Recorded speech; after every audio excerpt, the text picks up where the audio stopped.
Greetings and salutations, everybody. Welcome in today for the 57th episode of the Pod Wands podcast. I'm your host, Charger J, joined by my co-host, Hereth Productions.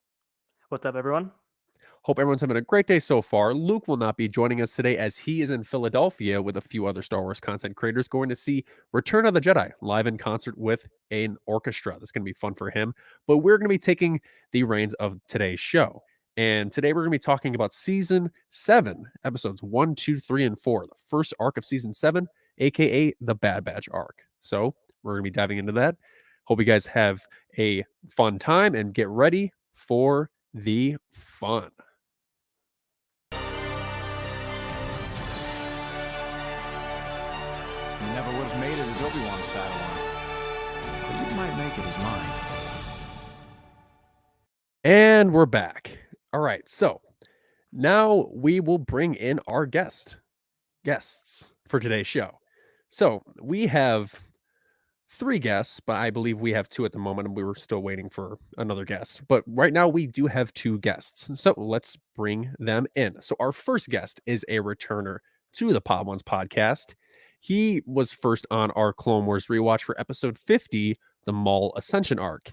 And he is also best known for almost getting his ass kicked by a parent at Disneyland for yelling the C word too many times. Let's bring in Grandmasterbale. How you doing? That was supposed to be in strictest confidence, Char. I'm good, man. How you doing? I told you, Bale, we were going to take the piss out of you. I didn't tell you what we were going to take the piss out of you on. I didn't know what to expect. I think that's probably the best I could have gotten, to be completely honest. I was Didn't expect that, huh? Bale, where can we find you on social media? You can find me at TikTok at grandmasterbale. I've not been particularly active recently, but I do intend on getting onto that. But yeah, mainly grandmasterbale, and you can find me on Twitter as well. Under the name The Hairy Ankle of Star Wars TikTok, or at Grandmasterbale. It is an inside joke. I'm not insane. Just so you're aware. Well, according to your introduction, you maybe a little bit insane, but I know that's okay. We're all crazy Star Wars fans. British. It's maybe a little British. Is British the average. So it's good to have you, Bale. All right. Yeah. So our third guest will be attending soon. So just sit tight for that. Once he comes in, I will do the intro. But we have a newcomer to the Pod Ones podcast for our Clone Wars rewatch. She is known as one of the biggest Rogue One fans out there, and she will soon be on the America's Most Wanted list for causing too much chaos when Andor drops. Let's bring in M at stardustem. Hello. Hi. Hello. Diego Luna's going to take a restraining order out of me. I'm pretty sure he already did a celebration. And I think maybe at Celebration you would have complained if you still had your voice after squealing when you went onto the stage. Yeah. Em, how you doing? I'm good. How are you? I'm good. I hope you are having a great day so far and are excited to talk about the Bad Batch and the new season of Clone Wars that came out 2 years ago. Brand new. Where can the good people find you on the social medias? You can find me at stardustem on TikTok and at _stardustem on Instagram and Twitter. Also, I recently started a podcast with my 2 friends, Liv and Hay. It's called the Kessel Run Relay. So you can find us on social media under that, some variation of Kessel Run Relay Pod or Kessel Run Relay. Awesome. And Hereth, are we ready to start the show? Yeah, let's start. All right. Let's get started. So we are still waiting for our third guest, but when he comes in, I will do his intro. So without further ado, let's ask the icebreaker question of today's show. So let's say you were, just hanging out and it's, 2019 and you're like, damn, I really want Clone Wars to come back. And then you get the notif that Clone Wars is coming back, or maybe you are watching Clone Wars for the first time and you hear that it's coming back. So I just want to ask you guys, what was your reaction to Clone Wars returning for a 12-episode final season? Sir, I was not a Star Wars fan at the time. I cannot. I'm aware. I literally I got in over lockdown. But I think I would have been excited. I mean, I was a casual fan, of course. I'd seen like the main movies, but I wasn't like into it until after season 7. Well, Bale, did you ever see the season 7 trailer? No. Well, no, I Really? saw it after I watched season 7. Okay. I saw it because everyone was like, "Oh, I was the like, season man, 7 that trailer was really good." trailer was insane. But no, I never got like the. I mean, I watched all the movies as they came out. Like Christmas, we had like a Christmas tradition. You know, every year at Christmas, me and my family watched the latest Star Wars movie. It was the. Oh my It god, was a thing. Bale, we lived the same life. That's exactly what we did. I think you may be right, to be completely honest. But I mean, I do remember my reaction to season 7, and that was that it is absolutely phenomenal. And I hope you also know that because of this arc tonight, I rewatched some of the episodes, and you basically have me sold on the Lego Bad Batch shuttle. I was inches away from ordering it this evening. All right, Bale, but our third guest has arrived, so I'll bring him in, then I'll ask him the icebreaker question. All right, so our third and final guest is another returner of the Podwans podcast. So cool. He has been on for episode 25, the Boba Fett arc, episode 38, the Mon Cala arc, and episode 44, the Obi-Wan Undercover as Reiko Hardeen arc. And he comes on to talk about the Bad Batch today. And he is also the most hopeless Bengals fan in the world. Let's bring in Brendan at Cloud City Conversations.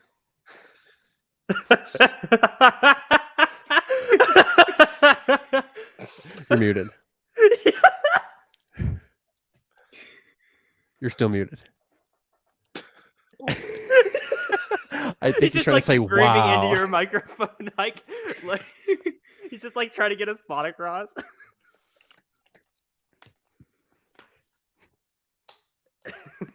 Sorry, buddy. There you Getting are. anything. Oh wait, no, that's Bale. Never mind. That's Bale. Good job, Car. For a second, it sounded like him, but Are you telling me you can't distinguish my beautiful so British I'll accent? speak for Brendan right now. It's like, yeah, the Bengals, you know, they're kind of bad. I understand they hit the Super Bowl, but you know they had zero chance against the LA Rams. It's you know I like snakes, whatever. You know what I mean? That's exactly what he was going to say. Should be able Brendan, to is change it audio to your, good? your settings on your stream lounge. That's probably it. It's probably set it to some obscure audio device. Does it all the time with me. Okay. As he figures out his audio issue, let me ask Bale if, since obviously he doesn't have a reaction to Clone Wars season 7. What was your reaction to Clone Wars returning for another season? Oh, there you go. We have life. It was weird. It was connected to the same thing, right? And I don't know. It was weird. It was a weird little glitch there. But first of all, I have a couple things I need to say now. I never want to hear Mon Cala slander ever again, Hereth. Ever again. Second of all, the Bengals, man. What do you mean hopeless? You're a Bears fan. Okay. And Well, I'm going to say I'm a true Star Wars fan that detests any form of sport. So screw you. See, that's kidding. that's a valid opinion right there. yeah, Bale, how's soccer over there? Soccer? You mean football? The game where you actually use your foot with the ball rather than the one where you hold it and occasionally kick it? Yes, football is amazing, Char. It's the correct name for it. All right. So, But I mean, no, Brendan, did you have a chance to hear the icebreaker question? I did not. Okay. So the icebreaker question is, what was your reaction to Clone Wars returning for a 12 episode final season? Utter disbelief. I didn't believe it when I saw it. It's like one of those things, like, I remember when The Force Awakens was announced, I didn't even believe that. I thought that was a fan-made trailer. I saw The Force Awakens trailer for the first time.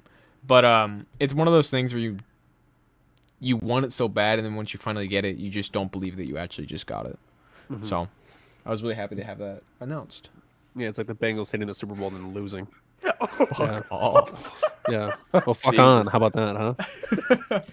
I've just realized I've got something to add to this. I didn't know Clone Wars was a series. until I started watching it. I thought it was just the movie when I was a kid. I had my Anakin Matt Lancer plastic face mask. We got a had prequel no fan idea over what it there. was. Bale just has it. It's like, what the fuck is this?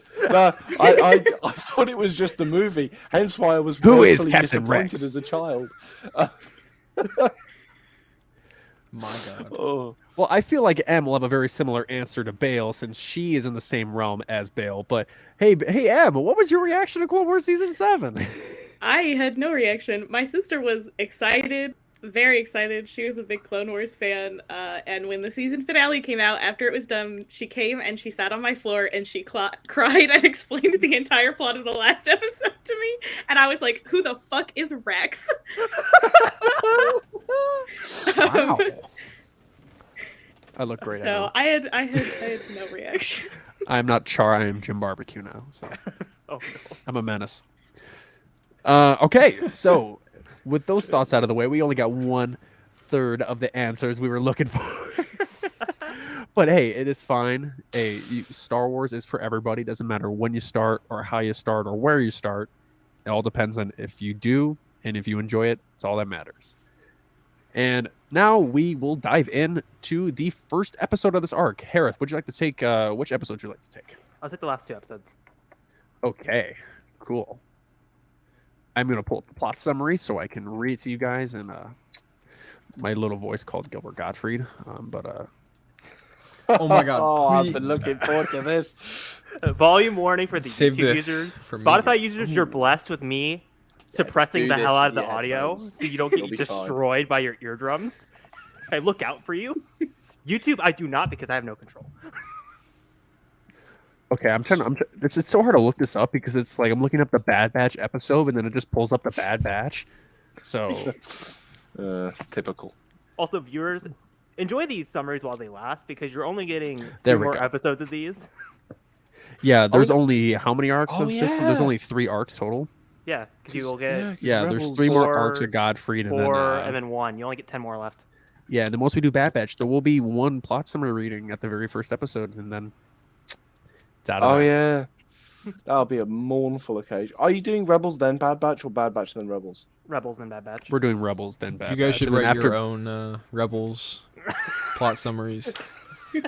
I just like You know type up what? our summaries. Do them in Thrawn's voice. I will never miss an episode. I will never Or miss an episode. Hondo's. Or Hondo.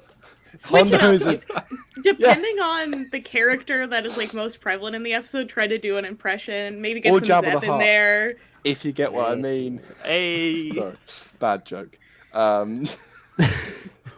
Okay, so let's read this plot summary. Oh, God. Season 7, Episode 1, The Bad Batch. Once again, headphone warning because Godfrey's coming.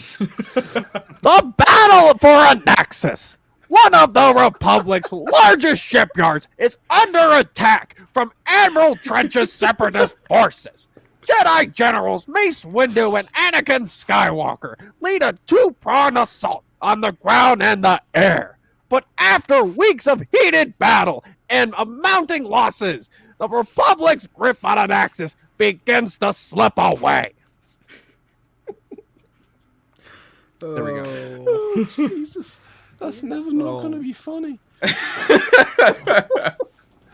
If abandoning you're Jim coming to Barbecue. Celebration next year, Char, I expect the airport arrival and departures to be read in that voice. I expect you to like hack the thing. Arrival from wherever you're from, Hey, I forget. Hey, you could have got some when we were in Anaheim, okay? I could have, but you know, you didn't spoil me like that, so I didn't. Char, I mean, you know what's coming. Your first time on Clone Wars was like a month ago, so I mean, True, although I've been signed up for this arc since the document was created documenting the which arc. that was like what, last year. August of last year, like August a of year ago? like no, I remember when like Luke was still organizing them all. I got like the first draft of the Google show. I was like, yeah, I'll do all of these. I only turned up for a fraction of them because I have a job now, which is terrifying. But Like, we move. Yeah. Terrifying. You see what Kenny says? Drop Nah. him. Drop him.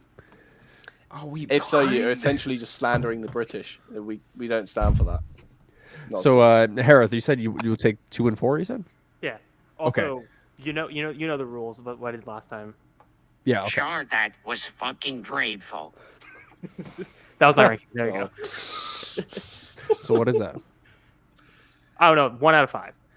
Move on. Oh God. Pardon Unacceptable. me. Sorry. Unacceptable. Chad, go ahead and give me your ranking for the plot summary reading. Anyway, so we dive into the very first episode of the season, and the moral is embrace others for their differences, for that makes you whole.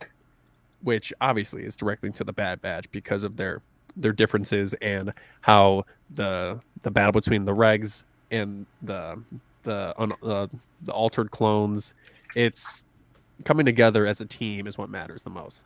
But anyway, so we start the episode off as we are on an axis, and there's Mace Windu, Mace Windu, Obi-Wan, and Rex and Cody having a meeting talking about why they're taking so many losses and what the Separatists are doing. And then Rex came up with a theory that they're using this algorithm against them. That's why they're losing so much. And so this is the first time since the Hidden Enemy episode in season 1 that we see Cody and Rex work together to this extent. How does this show how far Rex and Cody's relationship develop over the course of the Clone Wars? We'll start with Brendan. God damn it. I mean, from what I remember, they seem to be pretty nice pals. I don't really think it's from memory, because I haven't seen this episode arc in a minute, but it seems very similar to Hidden Enemy. But there seems to be a little bit more of like a, I guess they're brothers, but more of like a brotherhood, and don't they joke with each other a little bit? Sometimes, yeah. I mean, in this episode particularly, Yeah. they have some banter, and then they talk very highly of each other. And there's a moment where Captain Rex and them reminisce about the losses over the war. And Rex comes up with a theory and says that I think Echo is still alive. And Rex is like, you can't possibly believe that. That's a long shot at minimum. Flip the two characters. Oh no. Cody. Cody Yeah, and Cody says that it's a long shot by a million or whatever. Yeah. But Rex is talking about how the war is taking a toll on him, and that Rex actually is expressing his individuality towards him, because I mean that's unheard of for clone troopers to have their own thoughts and feelings, and we see this a lot in Rex in the very first episode. Yeah. I was pulling deep into my brain to pull out any sort of thoughts for that one. That's all good. Em, your thoughts on Rex and Cody's relationship? Yeah, so true confession, I have still not watched, I don't remember the episode you're talking about. And I still have not watched a significant amount of the Clone Wars. So It's all good. You're gonna learn today. So I mean I think it's the Well, do you remember watching the Hidden Enemy episode in season 1 when they're on? It's the one where they're on the space station and they have to team up to get back into their base after it's been. Yeah, that one. I'm sure I watched that. What? Did you do the typical Clone Wars rewatch of put it on one monitor, do something else on the other? Yeah, Because that's what I did. How I watched the Clone Wars is I watched this arc because I was preparing for the Bad Batch, so I went through and watched like all of the clone heavy arcs, and then I just watch episodes when people want me to watch them. So I just like watch what people like. So the Mandalore arcs with Julia, and then like the Quinlan episodes with Kels. You mean the one Quinlan episode? There were 2, and then we watched the Ventress there's episodes. There's one, and then we watched a Ventress episode. Give me the But, Ventress arc, please. I think Please the give me that dynamic- disciple. Yes. I think the dynamic between Cody and Rex is interesting because I think Cody is really viewed as like the very stereotypical clone in a lot of ways, especially since how he was presented in Revenge of the Sith, where he flips on Obi-Wan versus, then we see Rex later in this season, how he reacts to Order 66 and the way that Ahsoka is kind of talks him down from it. And in that way, that too kind of sets up an interesting thing that like Cody seems to have always been very kind to the Bad Batch in a way that they really seem to respect him. But then like Rex seems almost more similar to them because he is defective or, emotional in the way that the clones aren't supposed to be, but that we kind of see in the Bad Batch. So I think it's interesting. Yeah, and I feel like this next question, Emu, I feel like you're gonna dive into it a lot because it's all about the Bad Batch. But Bale, let me hear your thoughts about Cody and Rex's relationship. See, this is the thing. Cody is as a character. I don't really have much thoughts on the guy. He seems to have a lot more meaning within the fandom than he tends to have in the series. So when I'm going through and I'm watching all the things, Cody isn't really used all that much. So I don't think there's really... It seems that there is some hints at a personal relationship between the two of them. It's never particularly developed on screen because Cody never really had that limelight, especially in regards to Obi-Wan as well, although that's a kind of a separate conversation. It's always like inferred that they have this good connection, but it's never really shown. And I think the same kind of goes for Rex. So it's more or less... It's similar to how we see it in the earlier seasons of the Clone Wars, but you can tell it's developed because they're talking in a little bit more of an intimate way, as if they are more brothers than random clones. I guess there seems to be more of an intimate connection between the two. But I've always struggled with Cody because he's a massive character within the fandom. A lot of people are fixated on him. Like with Kenobi coming out, everyone's like, "That's Cody." Why would Cody appear? He's like in 2 hours of anything. But I've always found like Cody quite a difficult character to read because there's not really much material for him. But I would say that it's kind of just a developed version of what we see in the original, but you can tell there's like more intimacy, I guess. That's my answer, at least. Yeah, that's a good point. I like because what makes them so interesting is the juxtaposition between soldier and human, and most of the time clones aren't really seen as human; they're seen as property, and exactly. It's what changes your view on Rex throughout the series as it continues. I think you can see that a little bit more in this later kind of thing, as that again, it focuses more on their connection as opposed to their purpose. Their purpose I feel like in the previous thing, they're only really talking about the job they need to get done.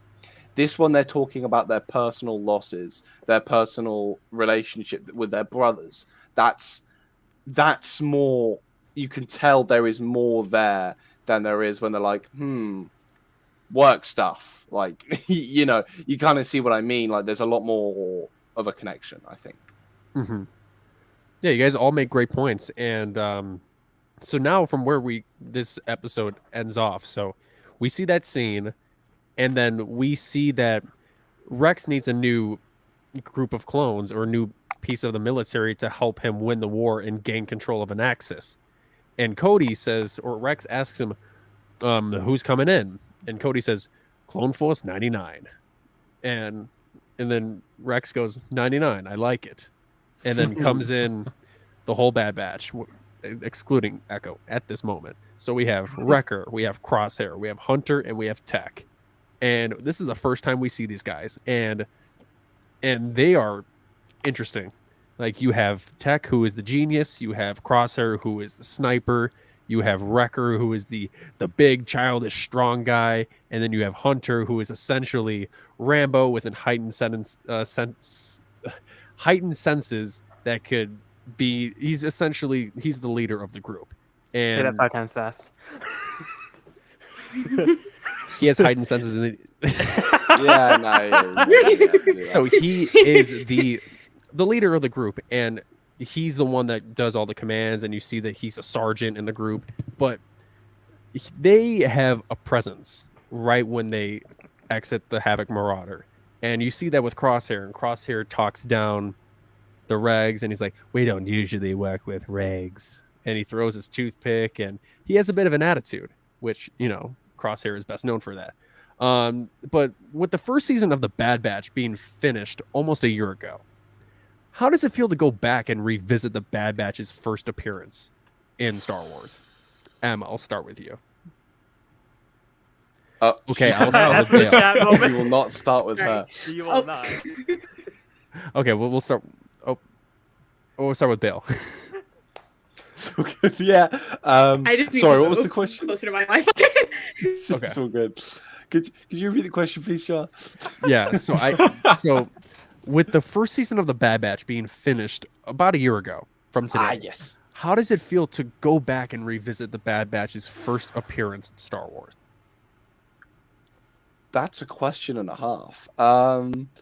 I'd say it's kind of nostalgic, Like, I remember being introduced to them because I did start watching season 7 before The Bad Batch came out, so I did kind of have that at least fresh introduction when I went into Star Wars, and it was kind of looking back on it and knowing, none of this stuff has happened yet. It's kind of cool. I enjoyed it, and it was really nostalgic, especially being able to see the exclusive season 2 trailer, and then looking at that kind of first experience, just like, look how they've grown, kind of like thing. It's really cool to like kind of look back on their first appearances. It's quite nostalgic, I find.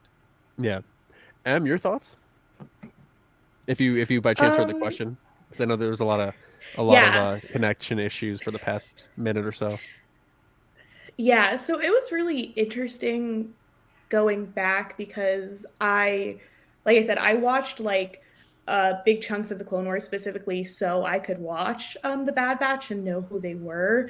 And I was really invested in the Bad Batch in general. So going back, it was really interesting, even just noticing like the small stuff, like the fact that like Bradley clearly played with their voices in between this arc and the Bad Batch, where like, there are changes to make them a little more distinct. Tech was the one that was really kind of standing out to me, where it's like in this one he sounded more like Bradley's kind of standard clone voice, versus when we get into the Bad Batch, he has a nerdier voice. I guess that's the best way to phrase it.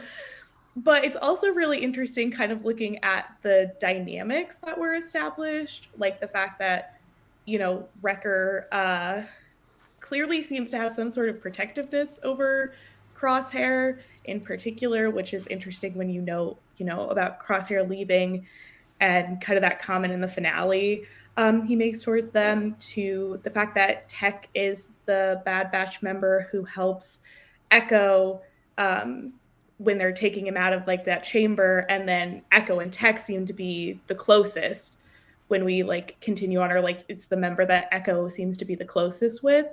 And it's also really interesting to remember what their dynamic was when Omega wasn't there. Yeah, when they weren't, that was the most important thing.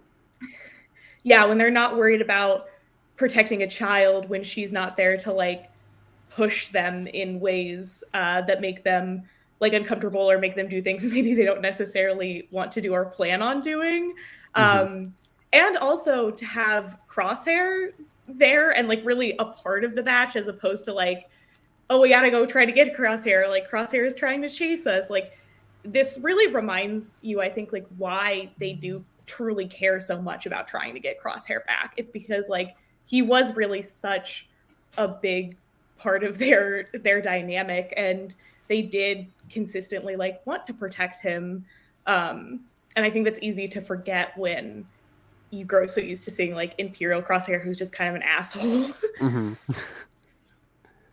Yeah, and Brendan, what are your thoughts on the Bad Batch's first appearance looking back? First of all, it's Return of Walter. Hell yeah. Oh, hi, Wally. How you doing? Walter. Look at him. So, yeah. So, Bad Batch's return, or their beginning, I should say. They've always reminded me of like, well, they're that stereotypical team where each one has a specific set of skills that they're good at.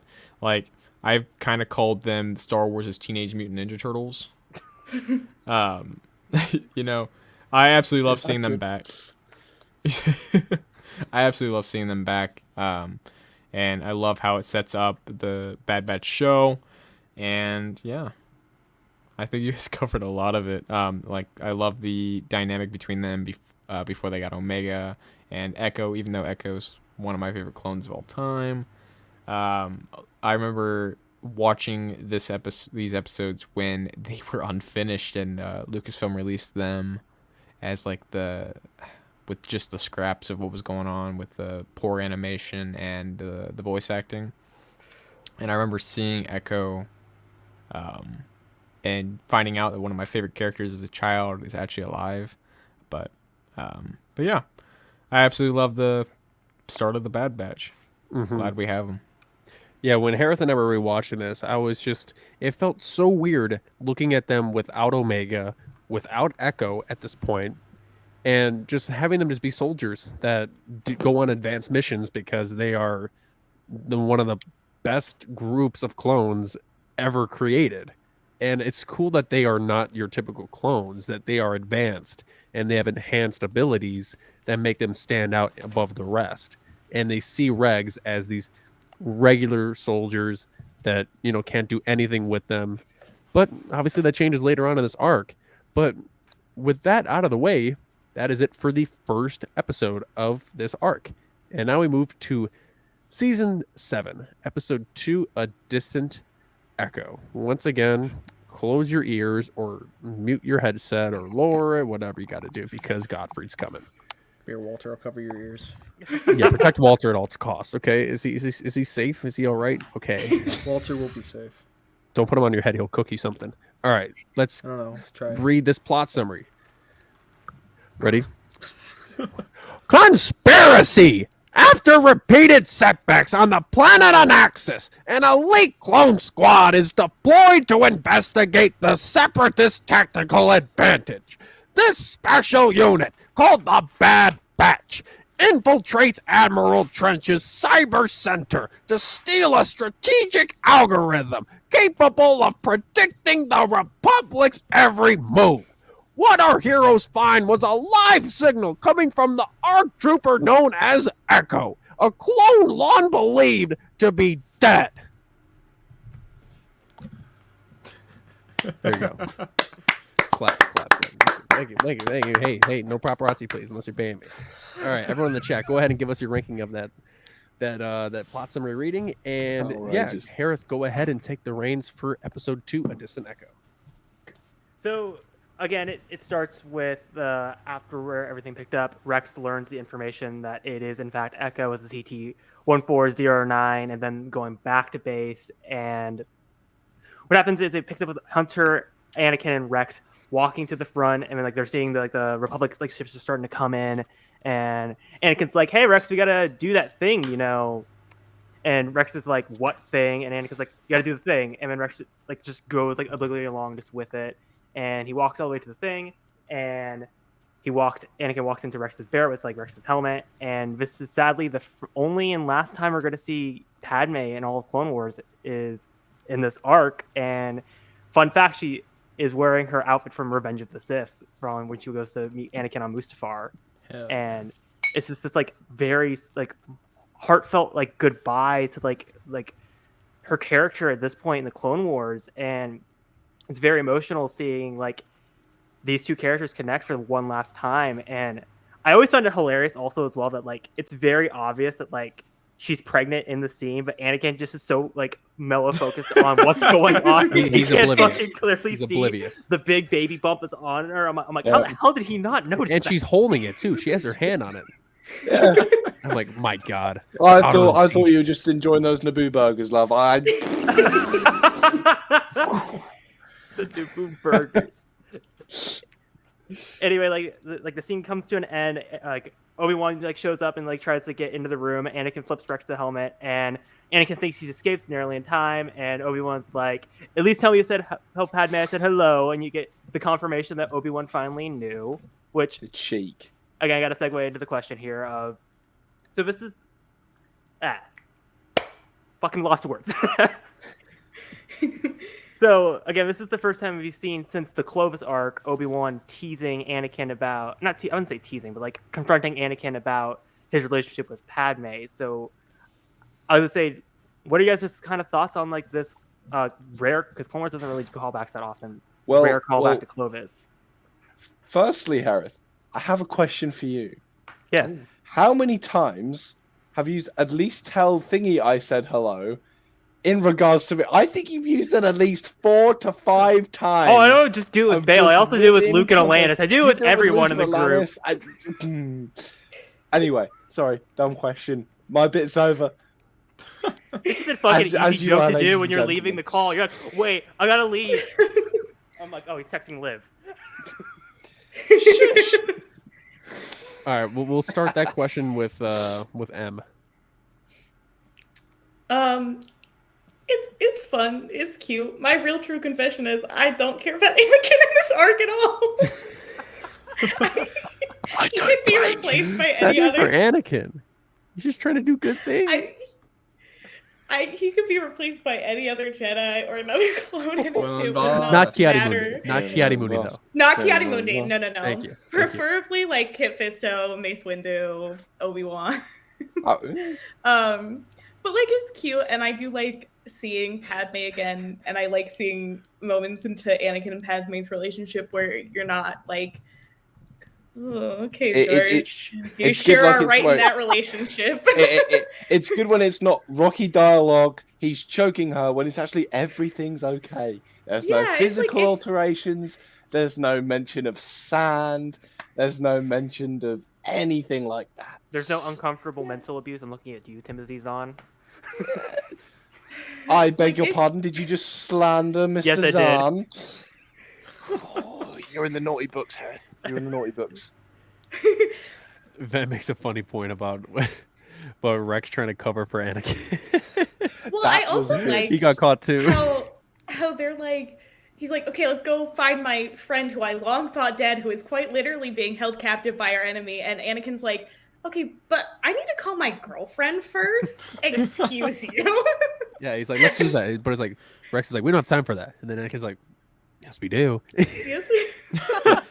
We've got time if I want time. Thank you very much, sir. And Rex is like, can we just fucking go? Cause like we don't even need approval. Let's go. And Anakin's like, no, I need to talk to No. my wife. Now That's you why mentioned I was Padme. Have you seen that deleted scene with the boost energy put on the shuttle? I'm what? very glad that the Bad Batch are not like Oh, canonly I'm- sexist. That's really. I'm that's glad a that they're pro not. for me. No, I just find it really funny. It's funny. Like the Oh, it's deleted hilarious. scene, just the wreckage going, yeah, Yeah. she can give me. And then Anakin just looks at the camera and goes, they're taking that down. No, that's going. No, he doesn't It's say they're taking that down. He looks at Rex. Like, you better make sure they take that fucking down. You're just like, damn, Anakin. I really hope that actually instead he'd just get his lightsaber and just like shave it off. There you go. He just starts shaving the hole. I like to think that somebody was like already formulating the Bad Batch, and they were like, "Oh no, but like, what if we give them a kid?" They're like, "What are we gonna do with Yeah. that then?" So they're like, "I guess we'll just not do it." Star Wars and Disney Star Wars. What if we gave masculine men a child? A child.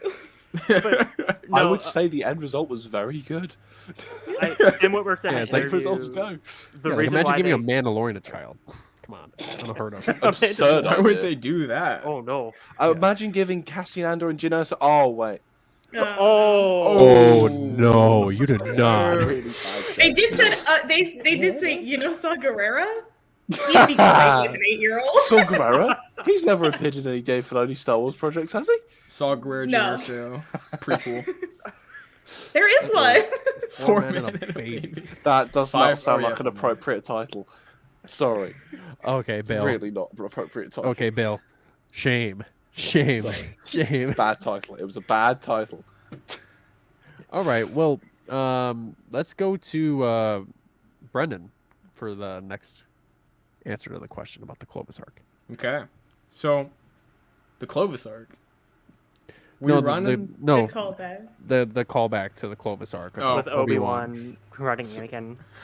So I absolutely love the whole dynamic between Anakin and Padme hiding it, and Obi-Wan completely knowing the entire time. If you spoilers for Brotherhood, get off my. Sorry, The Reddit was trying to like, I haven't read it. I'm not here. Oh God, we're having technical difficulties again. The rat was just trying to prevent spoilers from coming out. It was Now I'm like, curious. Did you mute the microphone or did the mouse mute the microphone? Okay. It's a hell of The rat, intelligent. the rat ran onto my keyboard and caused chaos. Oh, I the was looking snitch. up Okay. after I answered this Stay on the question. shoulder. So, yes, stay. But I absolutely love the dynamic of Obi-Wan knowing the entire time. Slight spoilers for Brotherhood if you guys haven't read it. There is a part in the very beginning where Obi-Wan's like, he sees Anakin and Padme being close, and he's like, that's weird. That's suspicious. And I think it's kind of obvious that Obi-Wan completely and utterly understands what's going on and just turns the other cheek besides a tease now and then. But yeah, it's just like, I had my fun with Satine. I trust you, Yeah. boy. You wouldn't do anything as ridiculous as choke your wife and turn to the dark side, would you? Obi-Wan's like, I had a secret child as well. Don't you worry. Don't worry about it. but Corky. This, yeah. But speaking of Yeah. Brotherhood, I thought that was more of like, okay, I know what's going on, but I'm just gonna ignore it. Like, I didn't Yeah. really see it as like, Mhm. oh, that's suspicious. I saw it as more of like, Just they're dating, aren't sweep they? under the rug, sweep under the rug, sweep Yeah. under the rug. all right. Kels made a really good point because we rewatched Attack of the Clones recently, and they said like, oh, how different Come on, you monster. Anakin and Obi-Wan's relationship could have been if Obi-Wan was open about his relationship with Satine, and how that could have affected, Anakin being open about his relationship or Padme, or just like their dynamic in general. Yeah. No, I completely agree. It's, yeah, not great. It's one of the things with Star Wars. The more you think about it, the more you realize how many different alterations could happen with just one different decision, one different conversation. That's the thing I love about it. It's just the infinite possibilities. Hence why Lucasfilm, if you're watching, give us a goddamn What If series, please. Done. I'm settled for a better animal. Give us a What If series and just don't focus on entirely on the prequel trilogy because that's the easy option. Yeah. I will agree on that. If Tales of the Jedi better be the last Oh, thing for that a show's while. going to be fantastic. It's going to be Tales- fan. Oh my god. Bro, the So- trailer was so good. Tales of the Jedi has some of the strongest potential of any TV show coming out for Star Wars, and people just aren't ready for it. Like, with I think it's the most underrated Oh yeah. so far. When we were at With the, Celebration, we saw that sneak peek. We Yeah. saw the episode. Yeah. Hereth, you were next to me. Can you recount? Was I sobbing like a man-child, and was my beard Yes. damp with my own tears? Yes, I was Yeah. also sobbing like a child as I well. don't think we're able to talk about it on here. No, Can we not? Okay, right. I cried. Yeah. There you go. Well, We were very emotional. It was as someone who has heard about it and has not seen it, you guys do not have to confirm or deny, but I'm pretty sure it reenacts a lot of Ahsoka's novel. And I think Tales of the Jedi could be a perfect opportunity to bring in like some stories with Jedi that have only been seen in books or comics and bring them to the screen, doing adaptations like Master and Apprentice and Dark Disciple. The Death format of of it Lava is 6 episodes, 3 on Ahsoka, 3 on Dooku. and they're Yeah, all in they're different not, like- eras. They're They all, call it Tales of the Jedi. They mean of Tales of 2 Jedi is what they Two mean. Jedi. But I think the entire idea with it was just Dave Filoni wrote some stories for these 2 characters and just went, oh, series, because Dave Filoni. But yeah, yeah. So, Yeah, wait, I just want them to acknowledge Rail Averos. Same, buddy. You were with us at the Bad Batch panel, right? Or were you not? I was not at any panel. Oh no, I said M. No, First I Bob. wasn't You there didn't on Sunday. Really? Oh, okay. Yeah. I was gonna make him a point about fair. how Dave Filoni came up with the idea for Tales of the Jedi. It was like, oh, I Sketches was on on the my plane. plane and let's come up with these thoughts, and it just triggered Yeah. a light bulb in his head, and that was how it started. But I think it's really cool. It's like a cool way to theorize a show. Again, I wish he did it with maybe some other characters. Well, except for Dooku. Dooku we need stuff for. Ahsoka, Take it back. She's Take got it her own back. series, 7 series of the Clone Wars, and like. But Bale, you have to there's- agree that episode that we were luckily enough to see Hmm. was, oh my god, it was so heartwarming. That's why I was crying. Yeah. That's why I was crying, Char. And I met Ashley after it. And I told her that I cried, and she gave me a hug. She was really sweet. She was really Aw, nice. We love Ashley Eckstein. Yeah, no, she's an absolute legend. She took time to like talk to everyone as well. Sorry, going on an absolute side rant here. But I know. no, Yeah, we're already she deep was- enough into the tangent. Keep going. Yeah, Let's she was go on. absolutely lovely. But yeah, Tales of the Jedi, shortly summarized by 3 Muppets. Anyway, All right, Hereth, get back on scale to the next question. So again, they go all the way to the planet. They finally get down, and they like Anakin gets like immediately captured by like a weird like flying monster, and like Hunter's like starts like being creative and showing like again their differences and like grapple hooks to them, and then like he jumps down and like scouts them out, and then he's like, "Hey, here's my location in a storm." But we show how heavily through this arc that's really unreliable with information, but we somehow got here. They finally all the way get down all the way to there. They jump down, and then they're like, and Tech starts translating what they're saying because they're just like shouting something at Anakin being his, classic xenophobic self, just going, "What the fuck are you saying?" Oh no. Sorry, I Not had to bring that Anakin in. being problematic. What a concept. Never before heard of. Never Luke's to happen favorite again. character being problematic. are you No. pulling my leg? No. Anakin did nothing wrong? Question mark. What? Oh, don't get me started. We're just gonna God. dive past that point entirely. Those Anakin stands. Okay. Before I What was break my that? own monitor. Can Anyway. we make this an Anakin hate podcast now that Luke's not here for one episode? Yeah. Yes. I'm down for this. I'm actually down for that. I I'm would- surprised. I was like, I don't think Luke would have let me get away with that. I don't think Anakin should be in this arc comment. So True. Cal's He probably would have gone. like took him aside as well.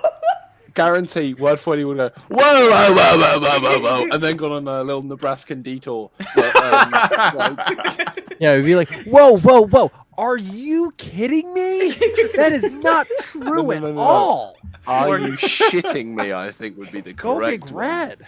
No, I guarantee. Okay, this is just being on pod ones for so long with Luke. He would have just been like, "That's an interesting point."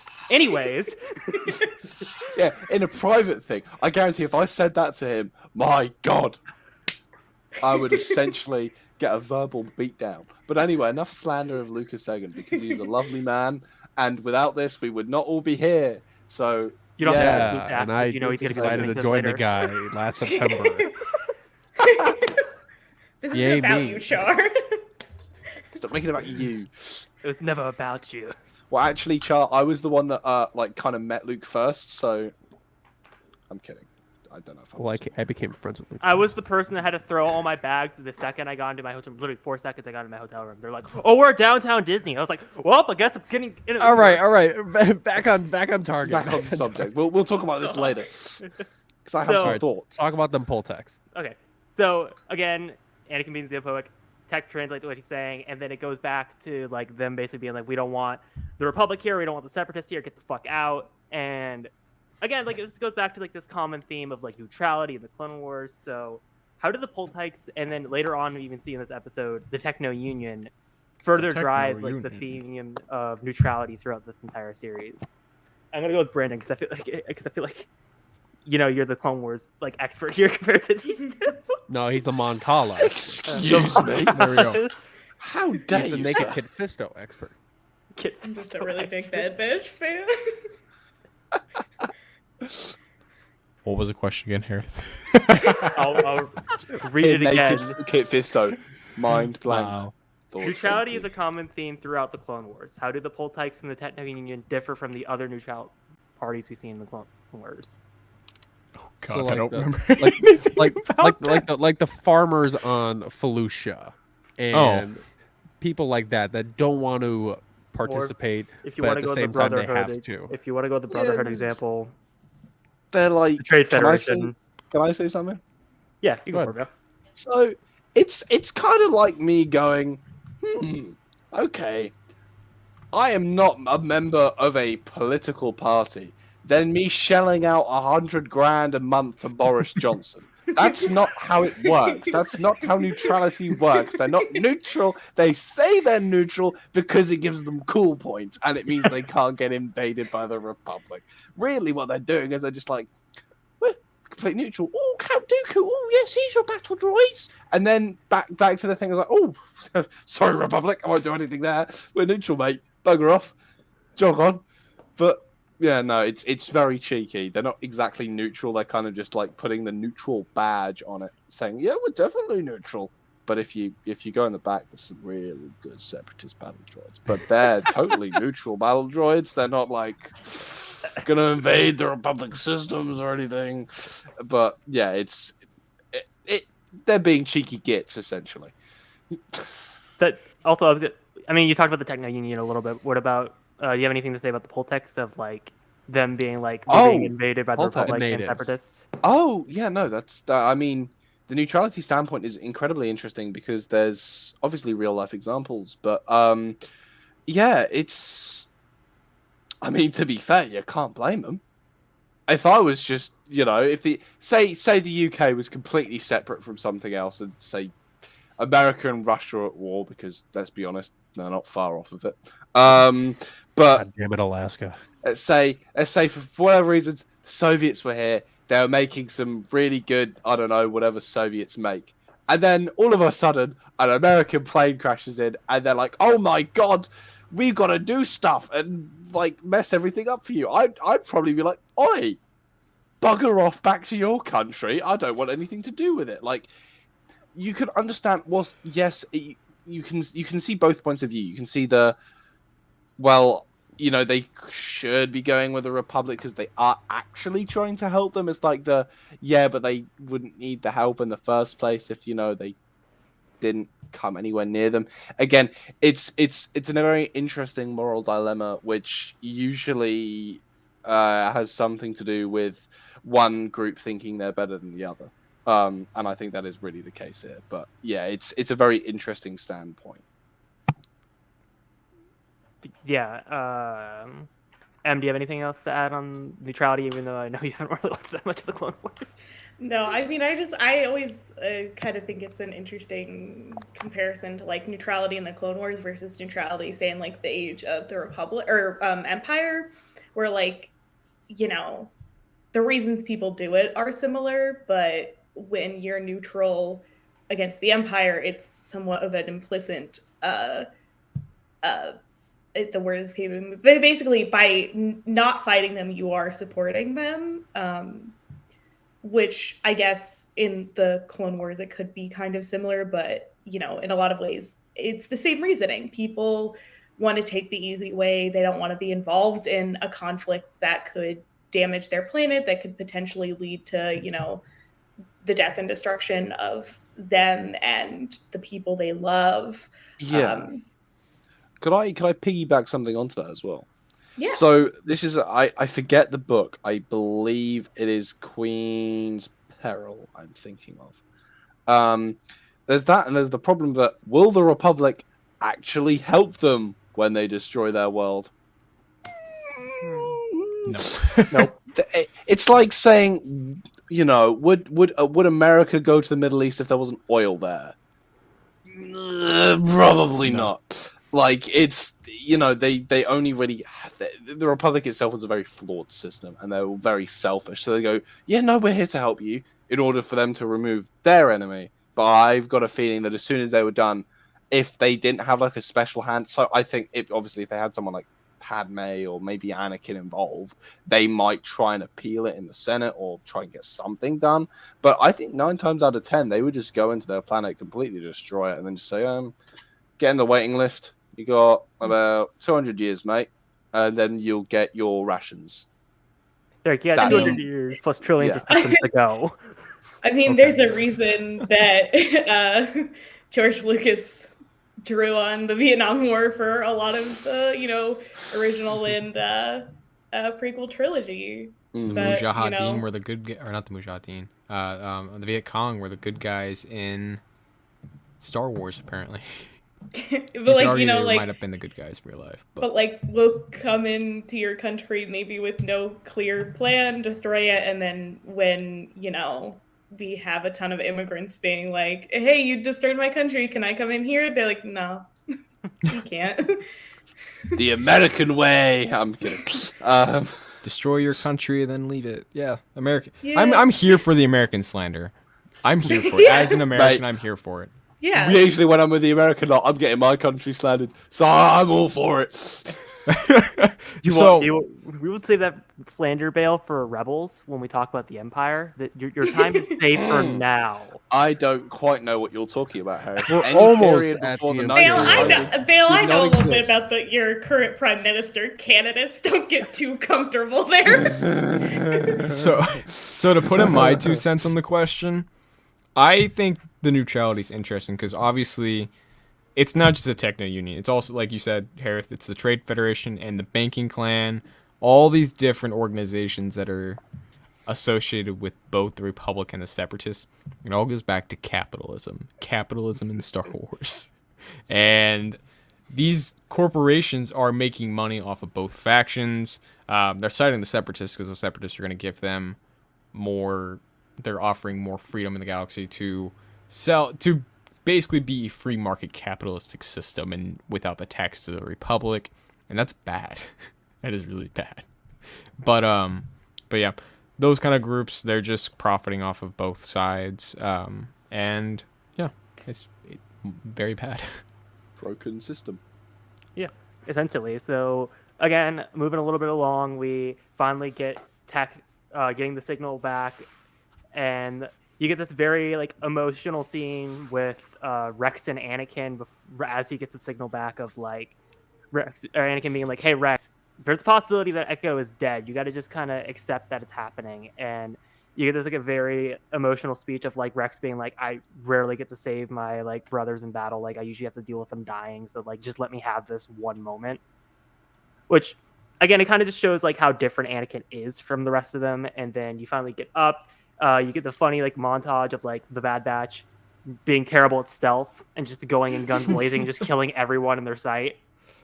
Then they finally get to where Echo is, and you see this very like horrific sequence of like aliens inspired, like even like Matrix a little bit with how Echo is tied into it, of like him being tied in, and you get this very deep and traumatic scene with Rex. And again, segueing into the question, Rex has experienced plenty of loss during the war, especially as it appears within the 501st. How does Rex seeing Echo foreshadow his own traumas that we later see in Rebel Season 3?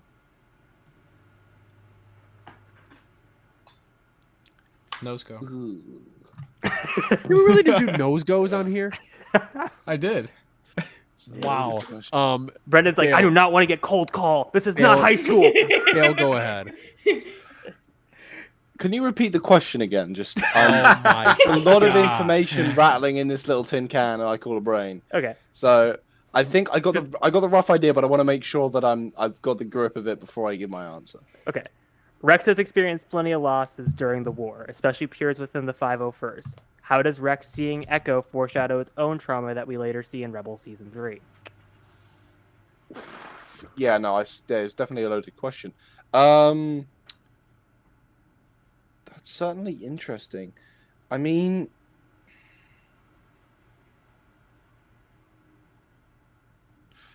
I guess you kind of see a shadow of the grief that he experiences in Rebels within this episode. You see that momentary thing, but when you see it in Rebels, it seems more prolonged. So you've got these whole entire moments where he's just like, I've lost all my brothers, kind of thing. I guess that's the only thing I can really think to say in that regard. Again, we still don't know what happens to Echo post Bad Batch. Why was he not on that ATTE? I want to know. I want him there. I want him and him and Rex to be my funky little boys again. They're going off. They're doing their shebang on Endor. I want something to happen. But yeah, it's interesting. Yeah, because I think this is one time where like you really get to see it's, I think the Rebels does a lot to try to not humanize, but like really show that the clones and the Bad Batch are people who, just like the Jedi, just like Kanan did, experience the war and lost people that they loved. And I think this is the first time, or not the first time, but one of the few times in Rebels where we do really get to see Rex start to process all of kind of the trauma that the war has brought on him in this way that, like, the clones you think are supposed to be designed to handle it because they were designed specifically to be these fighters, but you've given them free will. So that means that, well, you've given them free will to a certain extent. So that means that, they're going to process, they're not just unfeeling robots like the droids are. They experience war as everyone else does. So I think seeing the beginnings of this in like his relationship with Echo, but then it's interesting because you see him try to, I feel like, move past it really quickly, where like it's kind of on to the next mission. He's like, oh no, Echo, or like, he's like, oh no, Echo, you want to stay, but like I think he's encouraged to see Echo getting back into it. So like I think it's something that Rex cannot fully process until there's literally nothing else for him to do but process it. Yeah, absolutely. Brendan, do you have anything to add on? I have nothing to add to this. Okay, so, like, to give You a guys did a little great job. context, like when I was writing this question, I was mainly thinking about the way Rex was reacting to Echo having that PTSD, because remember he pulls them out and then Echo's like traumatized about like how he died, and like he's like the Citadel, and he's like, gotta get back to my brothers, and he's just like, and Rex is just like horrified, and it's just like you kind of just see like that split second of like he's going through something and like Echo's going through it, and it's like it kind of, again, like it's like subtly setting up that later on in Rebels he's gonna experience the exact same thing of like him not getting fully over the war, and how like these emotional battles and damages and skirmishes that we see throughout the entire show is gonna carry with him in his entire character arc. So that's why I wanted to kind of just pinpoint touch that a little bit, because it's just to give you guys some like little insight to what I was thinking there when I was writing that. Did we ever see when Echo found out about Fives? I cannot remember. That was never really touched on this arc, because I was surprised it wasn't put into a lot. That was one of the main. No, I don't think he was ever told.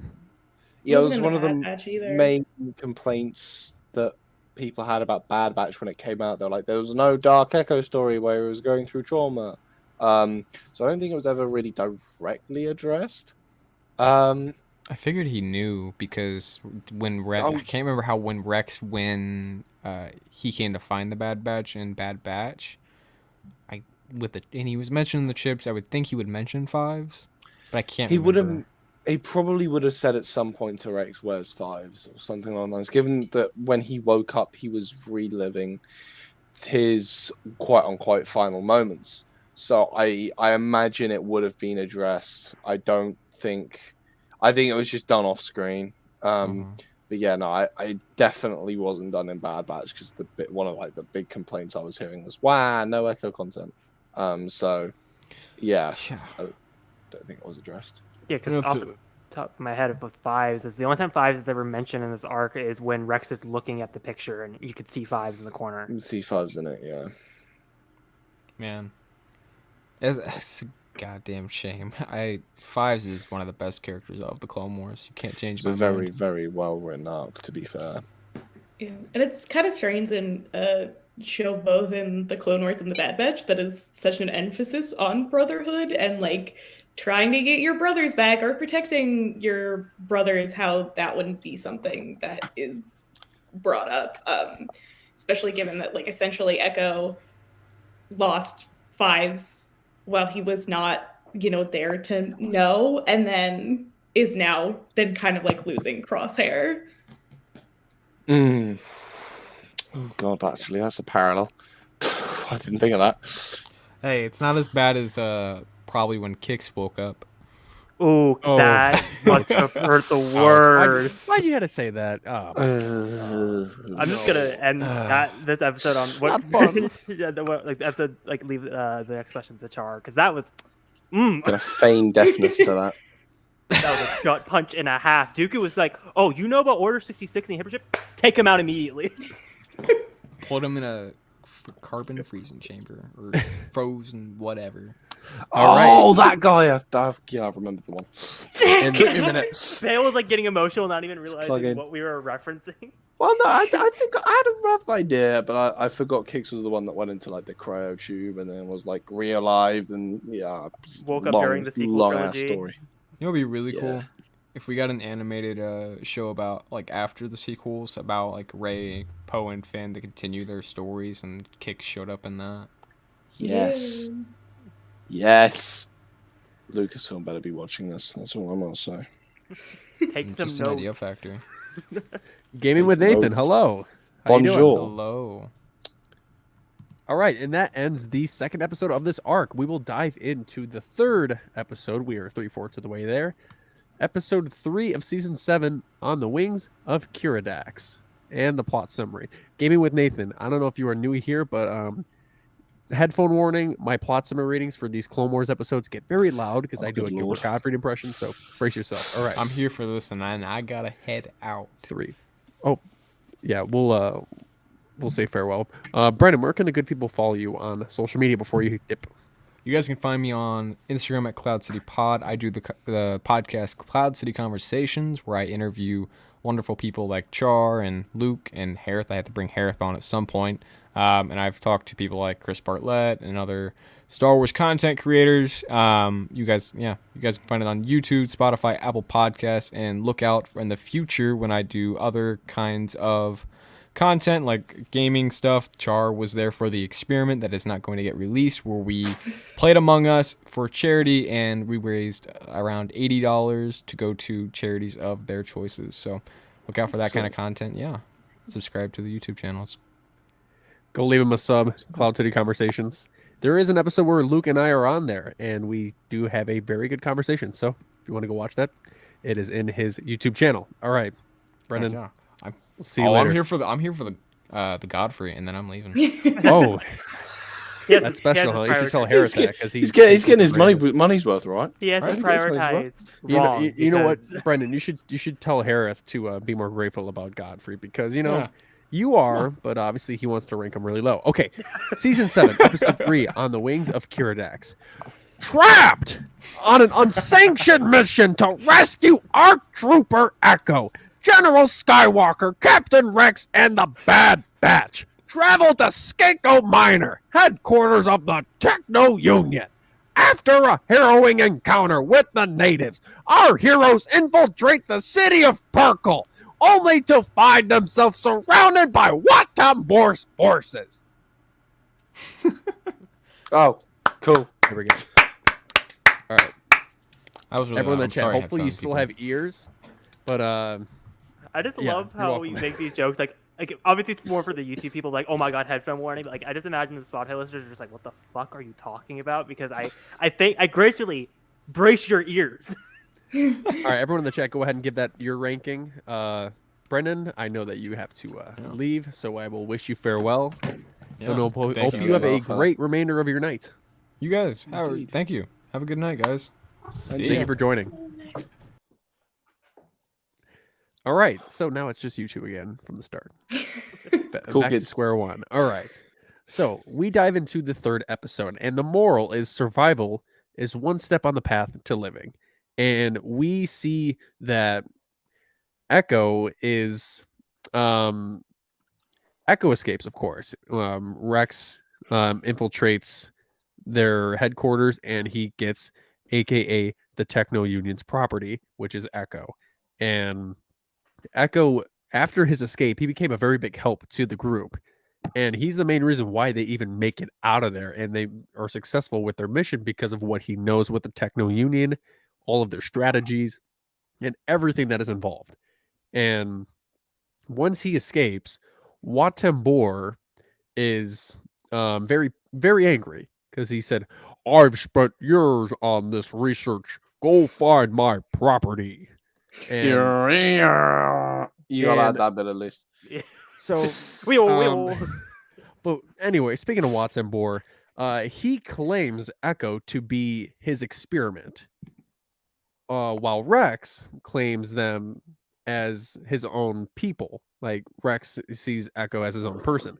How does this continue to differentiate between the Republic and the Separatists, as seeing their soldiers as humans and individuals rather than the Separatists seeing them as property?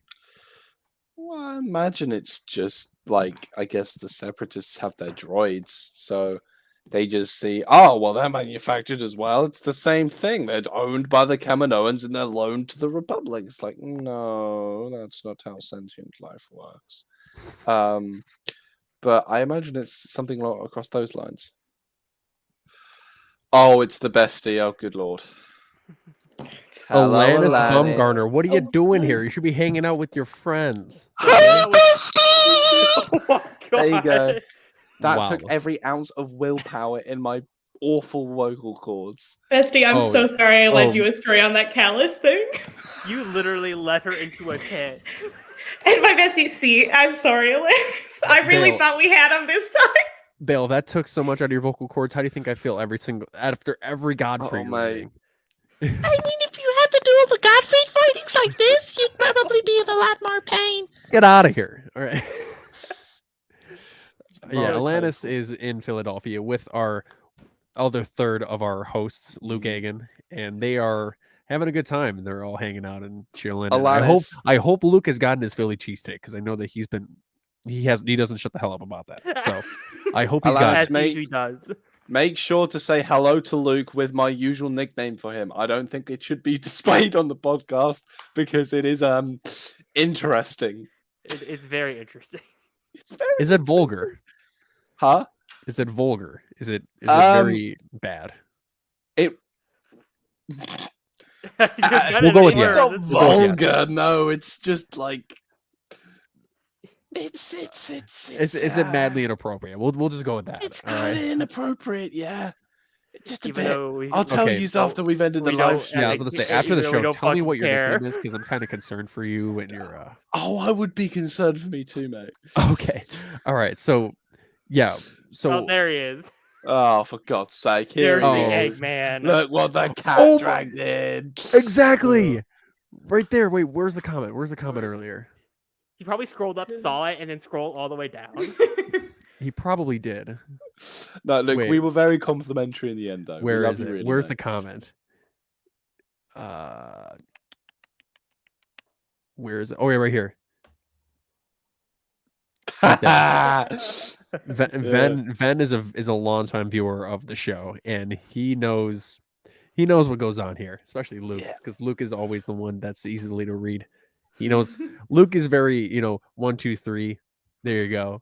So Luke, you kind of repeat yourself, and Ven got you there, unless you did it by yourself. I can read Yeah, him like an hey, open I book. called it verbatim. So, yeah. So just simply, how do you feel that Watson Bohr sees Echo as property while the Republic sees them as individuals? I mean, does the Republic see them as individuals, though? Well, partially. I was like, because I mean, Well, There's- we'll specifically Rex. yeah, I mean, Rex specifically, I think, because he has this experience of like, he has to know that some people view him as just this tool to help win the war. They don't think of him as a person with a personality and feelings. They think of him in the same way as the battle droids, which are they're there to fight for the Republic. And so I think that's part of when you get down to it, like Rex understands even better than someone like Anakin what it means to have someone think of you as property, and to assert no, he is his own person. Just because you have used him and if whatever done all this stuff to fit your needs doesn't mean that he still isn't a person who is worthy of respect and being his own stay Basic with free human will. rights. Yeah. That's actually just reminded me of the it's in the Fives arc, the clone bar. I could have Yeah, sworn there's 79s. like a bunch of like derogatory comments thrown at the clones when they're like out and about. And I think it is one of those things where anyone who's got like a heart and common sense would go. Unfortunately, the majority of people do not have either. So, to the wide galaxy, I mean, it depends because you never really see. I'd imagine the people of the Republic would never really see the individuality of the clones. So they just say, "Oh, they're just bred to do this thing, and they do it. They're soldiers. They follow orders. That kind of thing. Like if they're good soldiers, then they follow orders. That's a dumb joke, but regardless, Ooh. but Ironic. like, yeah, it seems to, yeah, no, what M said, essentially. And like it's interesting too to think like how, you have this big arc about, oh, like no, he's this person, but then like in what, like months, their clones will be discarded by the Empire because they no longer have purpose. They didn't view them as humans. They Mhm. once again they view them as tools that had been outstayed their usefulness. So just get rid of them. God damn it, War Mantle. Admiral Reinhardt, you fucking... Not a fan of him. Not a fan of him. Yeah.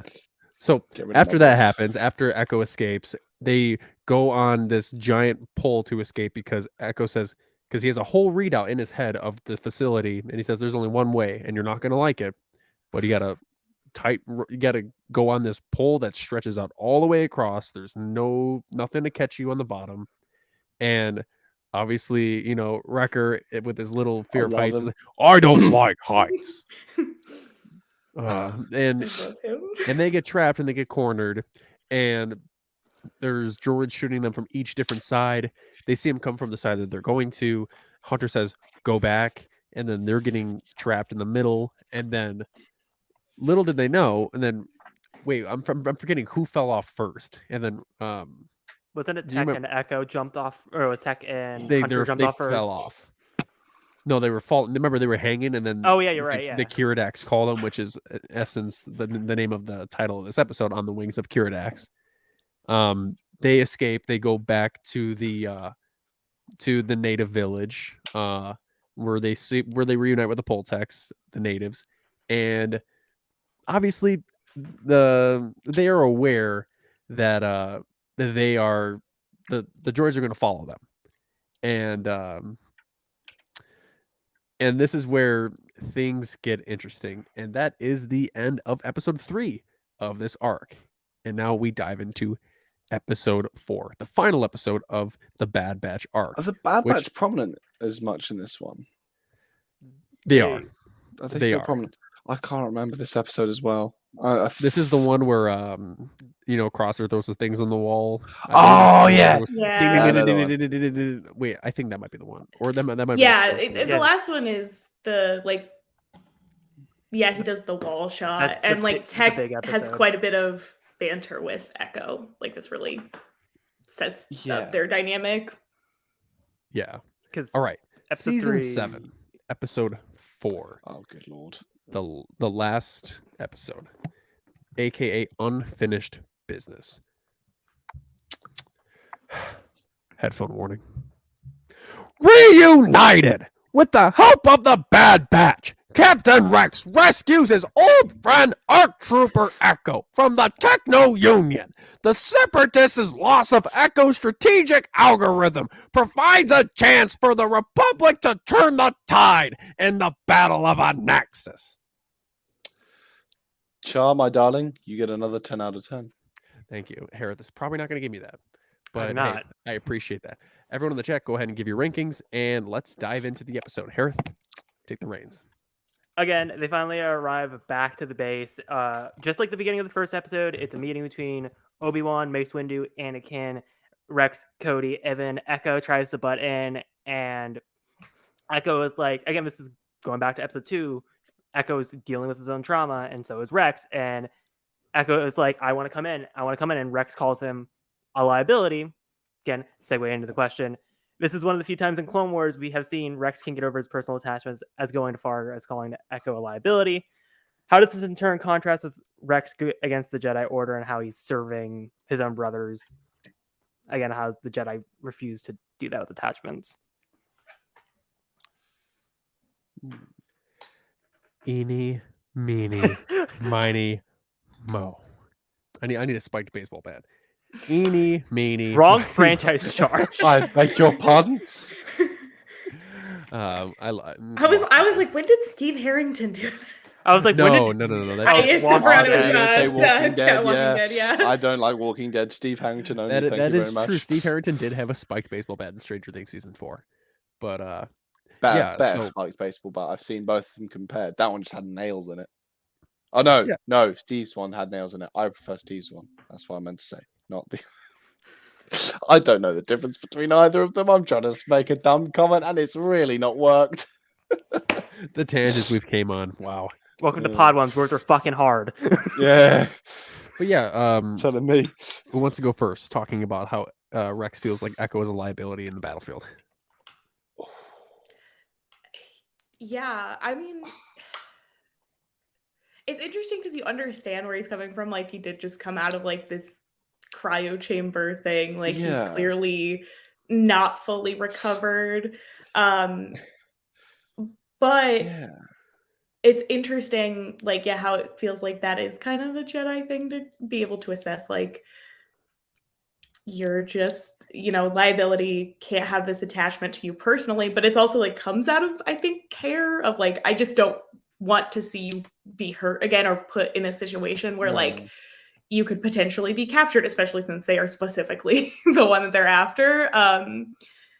Like, yeah. I mean, and then it's interesting because, in the contrast to, I think of then like when we see the Bad Batch, but also like going forward into the series, how like the Bad Batch never really see that in Echo. Like, he is always someone that is welcome and like helpful in battle, someone that they want to have by their side. So that's kind of an interesting setup for that. Then if like this whole thing is kind of like embracing the ways in which Echo has changed as a person, that like you could maybe make a similarity as Rex struggles to accept Echo as he has changed. The Bad Batch, because they didn't know him before, they only knew him as this, are eager to accept him and also understand him, like in the end, kind of in a way that the other clones can't.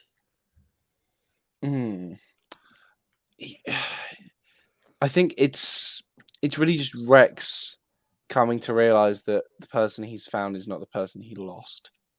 And he comes to realize kind of all the horrors that Echo must have been through. And I think, it goes back to what Em says. It's are you okay enough to go back into, and it is just that battle between what is right and what you want to do.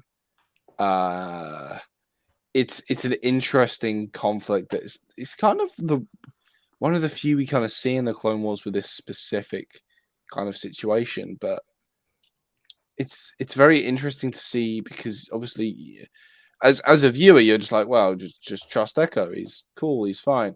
But again, then it's like, well, are they going to just pull like I think something out the hand, just go, psych, he's still a separatist, and like do what they're doing with Crosshair now, where Crosshair's like brainwashed for the Empire or whatever. Well, we don't really know what's going on with Crosshair, but my point kind of stands.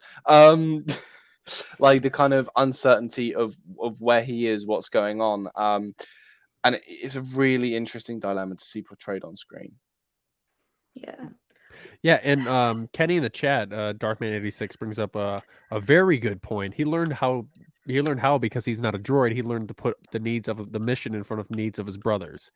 Yeah, and I feel like when we were discussing a lot about Rex's emotions and his feelings, I saw it as like Rex. I feel Rex is afraid not so much that Echo was with the Separatists for as long, and he feels like that he might not be as trustworthy since he was in that state of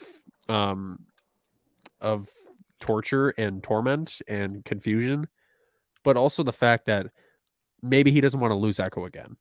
He's Yeah. afraid that he might lose him in the battlefield because he can't get over the fact that he found him again after him going with such a tragedy with what happened on the Citadel. So it's not even the fact that, because he wants to finish the mission, but he doesn't want to win it. He doesn't want to finish it with the cost of losing Echo. So that's just my thought. Hereth, any thoughts that you have to say about Rex and Echo?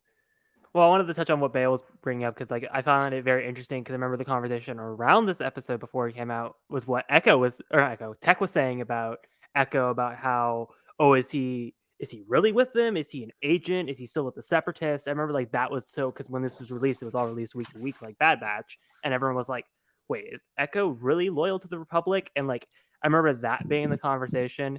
But no, after rewatching this arc as a whole, because again, I haven't really watched it since it was fully released because I haven't really gone back to this arc that much up until we started doing this podcast. So going back to seeing it, I agree with Char's point of view of like, I really see it as Rex as being like, I don't want to lose Echo because I can't go through that emotional trauma once more. So that's how I view that. And again, I made the note of comparing it to the Jedi because I find that very interesting that like the clone that has the most attachment issues is an Anakin's Legion. So I find that a little bit interesting. Like the two, his leader and him are like having bleeding issues. Yeah. Yeah, spot Well, on, and I also can't help but think like how many times it might have been good for someone in the Jedi Order, or somebody, especially Obi-Wan, to be like, "Hey, Anakin, maybe you sit this mission out. maybe we don't throw you into some like emotionally like volatile, like sending you against the man who cut off your hand. Like there's a lot of baggage there." Or after slave traders. Yeah. It's not the best idea, is Oh it? God. Flashbacks to Nigeria. Not a good idea. Really not a good idea. But moving I'm along. excited to hear your thoughts on this question. Yeah, go ahead, Hereth. Yeah, There's another one. Moving along, there's a lot coming up. This is the episode with all the questions. Because 3 was really the shortest episode in all of Clone Wars. So we had to jam pack everything into this episode. So moving along, we see the Anakin and the Bad Batch and Rex and Echo are on one side, and then Mace and Obi-Wan are on another front. Like again, it's like a 2-front type system. It's like them are stealthing in, and because again, the Separatists don't know about Echo being lost because Wat Tambor is an idiot, and then you have Obi-Wan and Mace sneaking and like pretending they're the actual front of the battle. And you get this very cool, like I think it's one of the best scenes in Clone Wars of Obi-Wan and Mace coming in and Mace Windu like negotiating with the droids, and like cause you like that joke of like we never tried this before. We're just trying new things this arc, and like and Obi-Wan is just like, that didn't fucking work, you dumbass. Then you get like all the way into like Echo. Bale, put down your lightsaber. Stop touching the staff. The ray switch is really tantalizing. I apologize. You're just like, look at it. It's so cool. Sorry, serotonin boost. No, you're good. Again, you get Echo like getting into the switch and Tech being like, don't do that, you dumbass. Don't do it. And again, Echo like learns everything that's going on, gives him a false plan, and Anakin's like, okay, I'm gonna go tell Mace. And again, it's kind of another callback to season 6 again, because Anakin's like, I promise it wasn't me this time. So he tells them the plan of like, we're gonna send more battle droids after you, and then we're gonna kind of just shockwave destroy them. And so I want to note this because I found this to be very interesting. After Anakin tells Mace Windu the plan that Echo came up with, he seems to go along with it. How does this juxtapose the stereotype that we commonly see people make of Anakin and Mace's relationship? Because again, it's a dumb fucking stereotype. Yeah, that relationship. Well, I mean, people see Revenge of the Sith and just goes, well, Mace just hates Anakin. It's that simple. It's really not. It's a lot more nuanced than that. I really think that they don't actually have a bad relationship. It's just that when someone acts like an arrogant little man-child, they're going to get treated like an arrogant little man-child. Like if I went into my work next Monday morning and went, I want a pay rise. I deserve a pay rise. I need a pay rise. And then they went, kindly, we do not open and give you a pay rise. And I went, this is outrageous. You could understand why they might not like me. But I think really with Mace and Anakin, it's actually not that bad of a relationship until you like get into the stuff with the Chosen One and all that nonsense. But I think it kind of just does show they're more just like co-workers. Like it's like a it's purely a work relationship. Like Obi-Wan is a work relationship, and then they get drinks at the bar after. With Mace, it's like a work relationship, and I'll see you next Monday, and we'll have no contact with you until next Monday kind of relationship. It's like it's just very strictly set within the confines of the Jedi Order, so they're never really like close. Yeah, I feel like people forget that like Mace is working for like he's looking at a perspective of like what is best for the Jedi and like what is best for the Republic. So, yeah, right now Anakin's plan is working. It's a good plan. He's doing a good job. He has to be master. He has not proven himself. That's not a time that's not going to be in, what the Jedi need. It's not what Anakin needs. So, I think that like Mace doesn't have some personal vendetta against Anakin. He just is trying to do what he thinks is best for the Order and, like, by extension, like, the other people. And that's a lot of people that he's kind of in charge of trying to help. And also when you add on top of that he's then like a general in a war, so he has on top of that pressure. It's a lot. And I doubt that he has the energy to really expend towards holding a personal vendetta against a 25-year-old. Can't say I can't blame him. Honestly. Yeah. But, there's a specific reason that Mace gets judged more harshly than a lot of other characters. Wonder what that could be. Anakin's actually 22 at this time. Oh. Even younger. He's my age. And he's God. Gonna be a Jedi Master. Imagine Shah with a lightsaber. I'm already taking his seats. I mean, you can't say that. I just find it ironic that Anakin at 22 was like, I want to be a Jedi Master. And Obi-Wan's like at 25, still a Padawan. And he's just like, I'm still here. Like, can I just become a knight, please? No, but the apologists will get around that. Yeah, like, literally, I don't know if any of you have had the pleasure of reading the Revenge of the Sith novelization.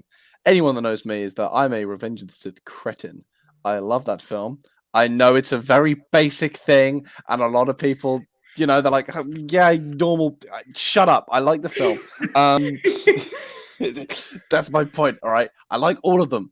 This one I like more. Anyway, Revenge of the Sith novelization, there's a very good excerpt, and I would recommend reading the novelization. It's not canon, no, but it's very good. I forgot what I was going to say. What was I going to say? Is it the how You're about to say Char's the coolest guy ever? That thought would never cross my mind. I'm kidding, Char. It was something to do with mastery. I've completely forgotten. It's that Anakin is always like, I'm the most powerful. That's not what it is to be a Jedi. You're supposed to be a peacekeeper. It's like saying, oh, I want to be a politician. Look at my shooting range results. I've done really well in the range this week. And like, why not make me your new MP or whatever? It's like, well, actually, I'm going to do the geezer that, helped a bunch of kids in a food bank. That's more my cup of tea rather than the guy that just shot a picture of someone for 20 hours or whatever. Like, it's more like you're not understanding the full picture. It's just a very kind of narrow-minded child approach of life and work and things like that. It's very dumb. Yeah, you guys both made really good points. Yeah. Like when you touch the surface of their relationship, when you just watch Revenge of the Sith, it makes you feel like that Anakin and Mace, or Mace has a grudge against Anakin. But in this instance where Mace Windu agrees with Anakin's plan with Echo, and then Anakin's like, we got it done. And then Mace is like, may the force be with you. And then it's end. It's like, you may feel like that there's some animosity between the two, but in reality, they're just trying to do their jobs. I won't lie. Mace does occasionally have a bit of a short temper. Oh, he does. But that's kind of it. Yeah. And as tempers go, what happens when Anakin gets his temper touched? Clovis's face was not treated kindly. But it's an interesting comparison. But again, you can judge both characters in that regard. But it's most definitely nowhere near as black and white as people make it out to be. Yeah. But yeah, there's critiques for both. Definitely more for Anakin. Anakin is an unstable man-child, but yeah, it's certainly an interesting conversation to have. But it does really just show that all the people that were just like, well, if Anakin was just given his seat in the council, he wouldn't have killed a bunch of kids. It kind of silences that. But yeah. Again, speaking of Anakin slander, let's get on to dark side Anakin in this arc. Oh. When he figures out, because Trench was like, wait a goddamn minute, I gotta put a backup plan into this whole idea because I got. And he's like, I'm gonna just activate the bombs on a Nexus. And Anakin's like, I know how to solve this in the very Anakin way possible. At least Show he up and didn't start take killing people. He didn't take the Thrawn Alliance's approach. That's all I will say about that. Preemptive strike. Thrawn would probably actually be like, yeah. Oh no, he'd love Anakin. So valid, kid. That's why they get along. Thrawn Alliance intensifies. I will say, I think the reason I like Anakin is because he's flawed. A lot of people take the standpoint of, no, I like him because he's good and he's like me. I'm like, if you would like take one decision and like within the space of a week go from loving an order to just committing genocide on it, I worry about your mental state and I think you should seek help. But I've completely forgotten the question. Okay, I didn't say the question. I was just talking about. Okay, it's like I think there's like it's interesting too when you see like Anakin operating in this way. When you remember that like the Jedi are supposed to like really honor life, and like it's really interesting thinking to like the High Republic where you have people like Elzar who like when they act out in such a way that Anakin does, they feel ultimately very bad about it. Or like in Shadow of the Sith, when Luke talks about how he doesn't relish having to kill people. He doesn't relish the deaths of his enemies, even if they are seeking to harm him. And that's something that you don't see that as much in Anakin, and this is just kind of one example of it. And you understand it because like, yeah, it's a war, this is a bad guy, but I think when you're specifically looking at it from the perspective of he is a Jedi and not just like some random trooper or soldier, that is when it gets into like, oh, he is missing a core tenet of what the Jedi are really supposed to be. Exactly. I want to draw the example back. Em, have you had the joy of reading Thrawn Alliances? Not yet. You gotta get on it. But there's a moment where Anakin does a thing. I'm not going to dictate the thing he does. I think you already hinted at it earlier in this podcast, Bale. That he thing does was a thing. Horrible. The thing does a lot of damage to a lot of people, and he shows no remorse for the thing. And Padme may or may not say, "Oh, I can't get through to him about these things." When he's in that mindset, he will just do the thing. I'm like, red flags. Red flags. Yeah. Like, ooh. But I like let's get to like that wouldn't be maybe something that would be as concerning too if you are not looking at it from the point of view of he has asserted himself as a Jedi. He's a Jedi Knight. He's taken who vows. are supposed to think about those things, who are supposed to be able to look at stuff with like I guess a sort of clarity and like objectivity. Exactly. No, I completely agree. But going back to the Admiral Trench scene, is he being a bit of a stinky boy? Yeah, he's been a bit of a stinky boy. Is the scene incredibly well done and has some very cool theme? I would say so. I think they have a cut to the Imperial March, don't they? Yeah, it's very it's very subtle playing in the background. There's one thing I love about Anakin being a man-child. It's the switches to the Imperial March. Every time. Hits the spot. It's the spot. But no, going back to like even like Trench in that scene is talking about like the core tenets of the Jedi, and he's like, you wouldn't dare strike me. That's not the Jedi thing to do. And Anakin's like, all right, I'm a different type of Jedi. He just like, I'm not a coward. You're just like, oh shit, Anakin. Yeah, it's just I'll throw the wheels out the window occasionally. I mean, and the thing is, I just don't think the Jedi. I think he gets. Sorry, this is going to sound like a really stupid thing. If any of you read Harry Potter, you Yes. know, like at the beginning, where like Harry does a bunch of illegal magic, and Cornelius Fudge is just like, it's Harry Potter, he's fine. I feel like that's kind of what the Jedi Council do with Anakin to like an extent. Like he's the chosen one. We can't really push him away because we kind of need him. Like it's a similar kind of thing. So he could just get away with the dumb shit that he does. Well, I say dumb shit. The atrocities and war crimes he commits. I mean, even though war crimes aren't necessarily a thing in Star Wars, but that's a different conversation. But no, you guys like perfectly hit the nail on the head with that. So again, Anakin again kills Trench, gets the information, and tells Mace Windu the final number of the bomb. They deactivate it. You get the really cool scene of like Wrecker and Crosshair showing off. You get like Wrecker just running through a bunch of like droids and like destroying them like they're nothing, and then Crosshair one-ups him with the throwing like the switches and like shooting them. And Wrecker like with his remote. oh, that I gotta bring that up because like I love how Anakin like immediately like knows what like Wrecker's favorite thing and is like, Wrecker's "Hey, gonna Wrecker, I love got a this." gift for you." And like I noticed this on my second viewing. Like if you look in the corner when he gives him like the switch, Crosshair is just like visibly just pissed off. He's just like, "Oh my fucking god!" Just tutting. This And is then the Wrecker's happiest wiping out day tears. of my life. That's one of the I things I loved loved as well him. about seeing D. Bradley on like a stage was the fact that he could just do all of the Yeah, voices. he did all of them at the Bad Batch panel. He was It doing was every amazing. single voice He did impression. Wrecker. And he like it wasn't like there was no delay. It was like within seconds he was flipping between all four. You're just like, how do you? Your D. brain Bradley works Baker that? is so talented. If He's I met so D. Bradley Baker and he talked to me in Wrecker's voice, I would cry. I You would should, cry dude, you really. should have done the photo op or the. I don't I- like heights. I thought about it, but yeah, I get it. It's. sweet Wrecker. Where's my Lulu? I love him. Let's blow something up. Could you just play Ben's comment? What's this comment? My favorite part is how gently Wrecker Gently. presses the day. I know. Yay.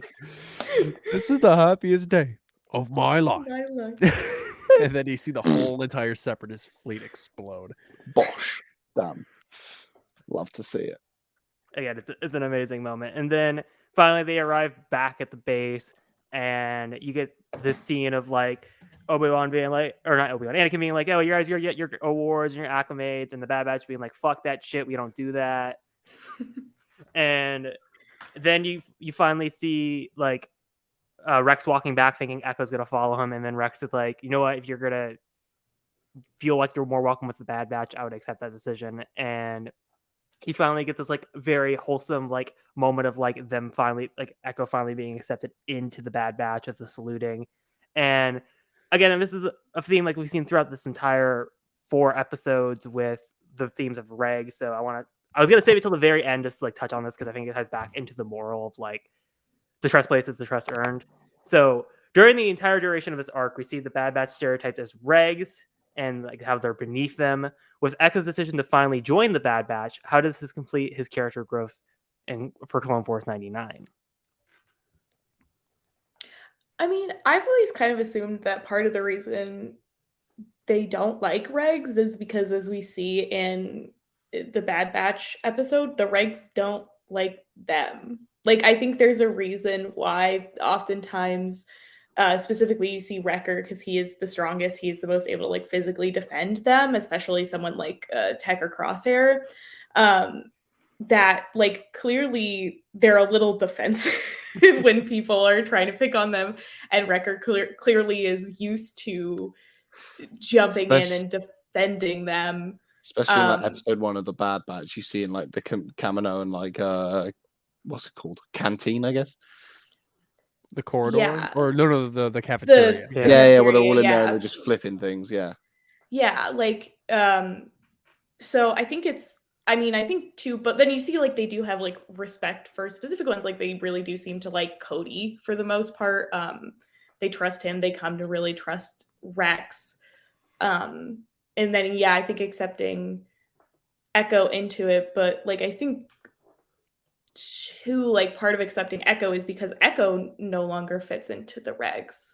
Like if he went back, it's kind of this opportunity that Echo would always, I think, feel a little out of place because, you know, he's no longer like the other clones, but with the Bad Batch, they're not like the other clones to begin with. So there he can find comfort in the fact that he isn't like anybody else, but that's okay because he's with other people who aren't like anyone else, and they're also not, because of that, are not going to judge him and are willing to really accept him. I think it's very similar to the way that they like we then see them accept like Omega in the Bad Batch. Like clearly, besides just like, you know, her gender, like clearly she is different than the other clones, and because of that they feel a kinship with her. So I think that is one, and I also think it's interesting how they do set up this like maybe the Bad Batch will trust the regs and like it'll be okay, and then the next time we see them they're like, what the fuck is happening? Yeah, and then you see Wrecker and Rex with Wrecker Yeah. holding him up in the air. Yeah, Pick but on then some like on your own size. yeah, and like the other like when they're like you know, but then in the Bad Batch they're like, we're the only people who like didn't kill all the Jedi, and we're feeling a little uncomfortable here right now. And then Crosshair's and- just like quietly in the back, like, huh, interesting. Yeah. But then like you kind of see almost something similar than to with like Hauser, like then, you know, trust can be built with clones like the regs like Hauser or Gregor. Absolutely. I don't know if that answered the question. No, I think you perfectly hit the nail on the head on that one. So again, that wraps up this arc. And Char, you know what time it is. It is time Oh, for the no. 3 interesting facts about the arc. All right, yippee, woohoo, haha. Yeah, haha, Ooh. you're doing the thing that you're known for. What a concept. Yeah, look at me go. All right, ready? Surprise. 3 interesting facts about a certain Clone Wars arc that you didn't know about until now. Part 39, the Bad Batch Arc Edition. Fact 1, drastic changes for Mace Windu. Mace Windu underwent quite a few updates for his appearance in this season. His Star Wars The Clone Wars body was always very slim, similar to Anakin's rather than the more solid build we see in the live-action films. Mace now has a thicker neck, bulkier chest and torso, shorter tabards, and boots that are a closer match to those worn by Samuel L. Jackson in the prequels. This is also the first time that Mace Windu has had eyelashes. Yay, he's got eyelashes. Fact 2, Skako Minor's first appearance. Skako Minor is the home of Techno Union and Skakoan people.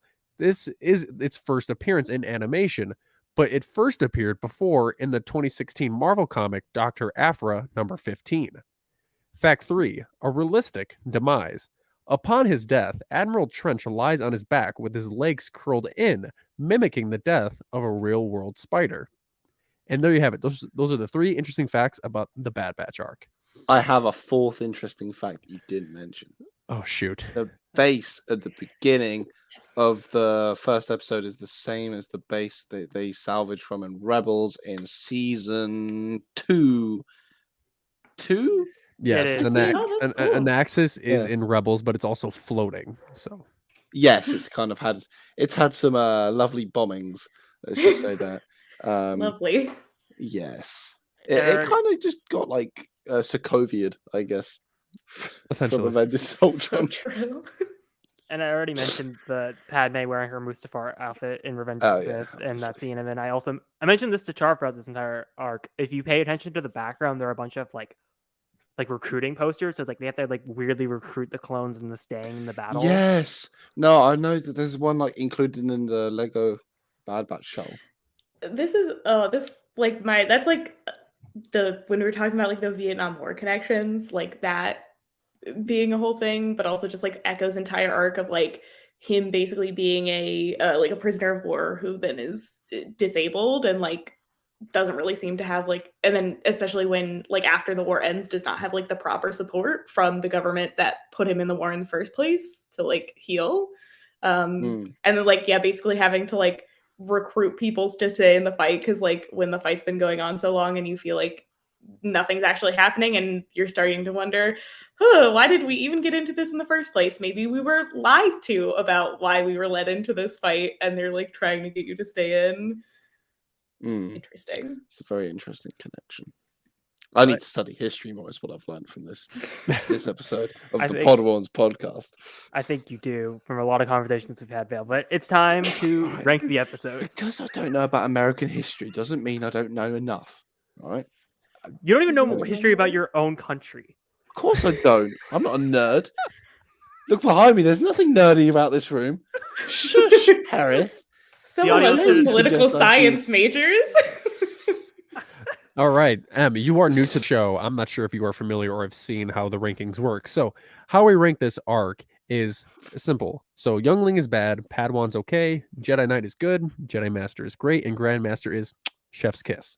So let us know what your ranking of the arc is, and everyone in the chat, go ahead and comment down below what you think is the ranking of this arc.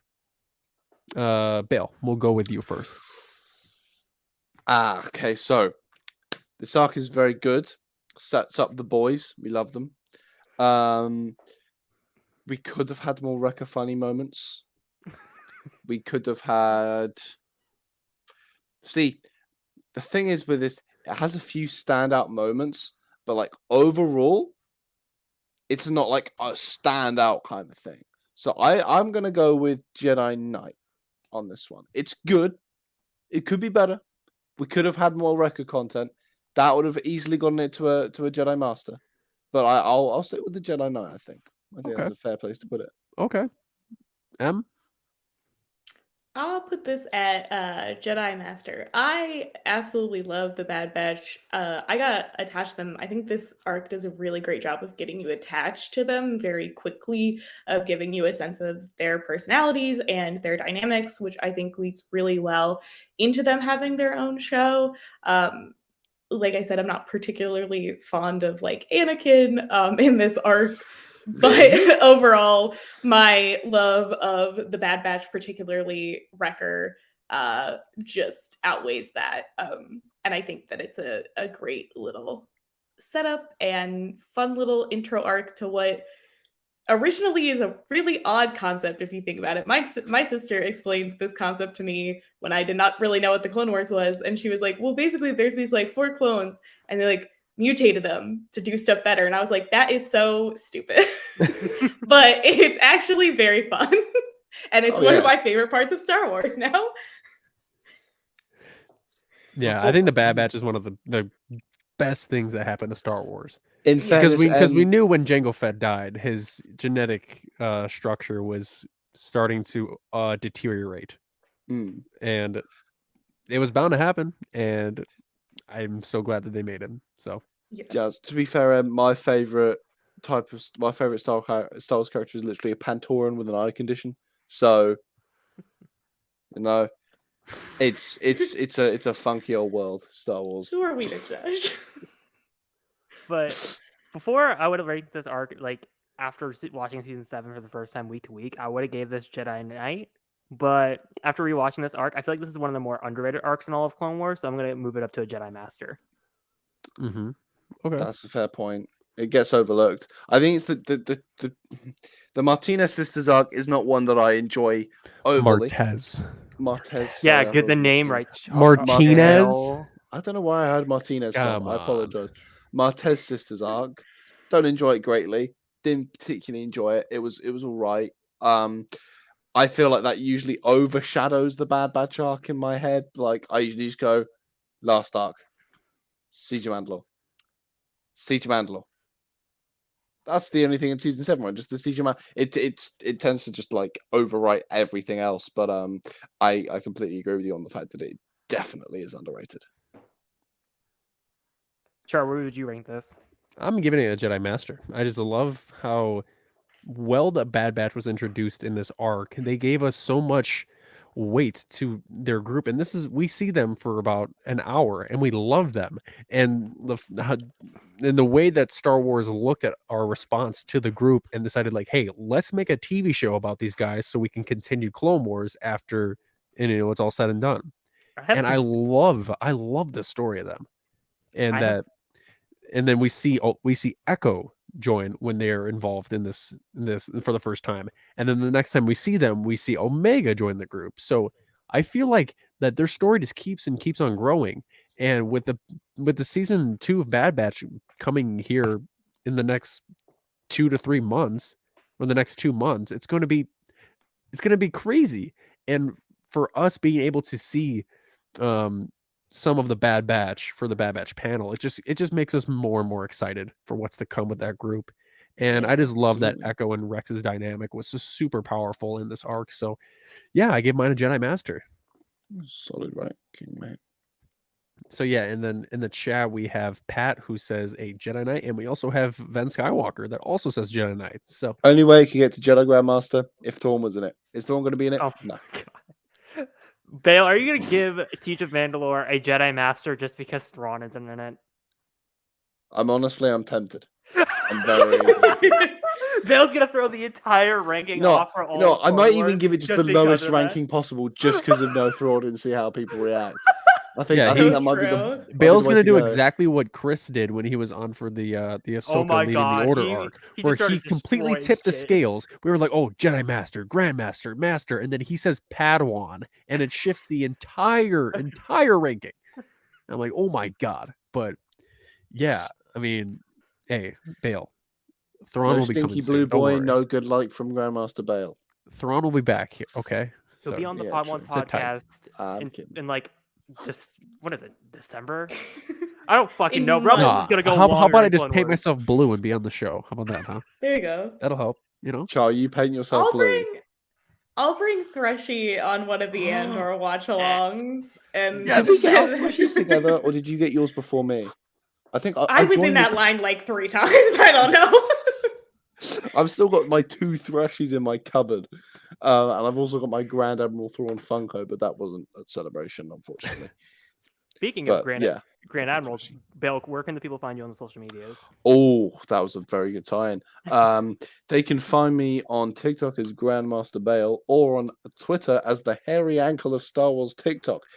There is a story behind that. I'm not insane. It's a funny one, so, go figure it out. But yeah, the hairy ankle of Star Wars TikTok on Twitter or at grandmasterbale, and then on TikTok at grandmasterbale again. Well, speaking of pushing also that Cassian Andor agenda, and where can people find you on the social media? You can find me on TikTok at stardustem and on Twitter and Instagram at _stardustem. You can also catch me on my podcast with Liv and Hay, the Kessel Run Relay. Next week is a comics episode, and I was on this instead of recording with them this week. You're like, Yes, dedication to Padawan. Yeah. But we talk Star Wars, and we just did an Attack of the Clones episode. So if you Nice. like clone stuff, that's a fun place to find more of that. You're just like, I am not talking about comics with Hayden and Liv. Get me the fuck out of here. No, because they were like, oh, they're like, oh, we'd love to do an episode talking about like the War of the Bounty Hunters and Crimson Raid. I was like, I've not read that. I will probably not read that before. So they had Ephraim on this week. We had a rat on here earlier. Now we've got a slightly bigger rat. Oh, she wants to go. Oh, She's gone. But Char, I'll let you I'm say not it. saying Luke's phrase because Luke's not here. Where can people find you on social media? All right, good people. You can find me on TikTok at charcharj. What? I think you still incorporated that in somehow. Oh, Damn cat. You're just All like right. muscle memory into this fucking okay. point. Good people. You can find me on TikTok at charcharj, as spelled right here, and you can find me and Hereth every Thursday and Friday, or every Thursday at the Pod Ones podcast as we cover our Clone Wars rewatch. Next week we'll be covering the Martez sisters arc, and this Friday we'll be covering episode 5 of Obi-Wan Kenobi on Stream Lounge. And a little announcement for what's to come. Em, you will be on our show quite a bit for the next few months because she will be on for our Andor rewatch for every episode. yes. Exciting. Except for the premiere. Except for the premiere, where I will be on diet. But besides that, yes, I will but be she here will be every on the week. Pod Ones podcast for every Andor rewatch or watch along, except for the first episode. But yeah, so if you want to go see more of her, she will be with us for quite some time. Yeah. Well, it'll be a fun game to see how many times I cry. Yeah, we'll have a counter. We should do Yeah. that. We should have like a thing where we have a counter. Have a of how many you times. know in Stranger Things they've got like the whiteboard, like the you suck ding. You just got to have one of them just like next to them. Emily cried. M cries. To be fair, you might as well have minutes cried, minutes not cried. Yeah, I was like, I don't think it's moments. I think the first 3 episodes, I think, are just gonna be tears throughout. But It's going to be an experience, that's for sure. All right, Hereth, where can the good people find you? Well, you can find me at Hereth Productions on TikTok and Instagram, Hereth_edits on Twitter, and again, just like Char. It's hard not to copy off Char's thing because Char got it down to a fucking science of like, oh, you can find me here for our Clone Wars rewatch. I can't just fucking say it. It's You like can find saying me 3 here. interesting facts about a certain Star Wars character you didn't know about until now. It's like it's in my head. Like I'm sorry, Char. It's just hard to follow. I've Char, say you're it far too many too times. professional for your own good, fella. All right. Yeah, and I'm trying to remember all like the pod ones credits. So you I can was find about to say, if you're here by now, I don't think we need to say every social Yeah, media. the Pod Ones Luke, podcast on Instagram. I believe Pod Ones Pod on Twitter. You're flipping the two. Poke and flip. It's like a different language where you like poke Luke's flip. screaming in the chat like, God, it's this fucking thing. Stop putting holes in my show. Like, but yeah. Anyways, guys, thank you guys all for watching, and I hope you guys all have a great night. For Light and for Life, We are all the Republic. and may the Force be with you Always. always. See you guys. It's the fucking camera touch. Still live.